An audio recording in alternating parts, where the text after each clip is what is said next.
Hello friends, welcome to always be happy channel. ఇవాళ మనం మాట్లాడుకునే మూవీ రేఖాచిత్రం, స్ట్రీమింగ్ ఇన్ సోనీ లివ్. ఇది ఒక మలయాళం మూవీ, తెలుగులో కూడా అవైలబుల్లో ఉంది. ఈ మధ్య మలయాళంలో బాగా క్రైమ్ థ్రిల్లర్ మూవీస్ బాగా ఎక్కువయ్యాయి, అవి కూడా బాగా తీస్తున్నారు. ఇక ఈ మూవీ 2 hours 15 minutes ఉంటుంది, బాగా ఎంగేజింగ్గా తీశారు. ఇక స్టోరీ ఏంటంటే, ఆన్లైన్ రమ్మీ ఆడి సస్పెండ్ అయిన ఒక పోలీస్ ఆఫీసర్ని ఒక రిమోట్ విలేజ్కి ట్రాన్స్ఫర్ చేస్తారు. అక్కడ ఒక మనిషి ఫేస్బుక్ లైవ్లో 1980s జరిగిన ఒక అమ్మాయి మర్డర్ గురించి చెప్పి కన్ఫెస్ చేసి ఎవరు చేశారో వాళ్ళ పేర్లు చెప్పి సూసైడ్ చేసుకుంటాడు. దాని తర్వాత ఏం జరిగింది, ఆ అమ్మాయి ఎవరు, ఎందుకు మర్డర్ అయింది, ఎవరు చంపారు అనేదే స్టోరీ.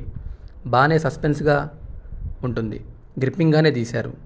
మూవీలో హీరోగా చేసిన ఆసిఫ్ అలీ అండ్ హీరోయిన్గా చేసిన అనస్వర రాజన్ బాగా చేశారు. సినిమాలో డైలాగ్స్ కూడా బాగానే ఉంటాయి. నా ఫేవరెట్ డైలాగ్, మరణం అంత నరకం కాదు, దానికోసం వేచి చూడడం నరకం. ఈ వీకెండ్ ఒక మంచి థ్రిల్లర్ చూడాలి అంటే ఖచ్చితంగా ట్రై చేయొచ్చు. ఈ మూవీకి నా rating 3.5. That's it friends, thanks for watching and please subscribe to always be happy channel for more reviews.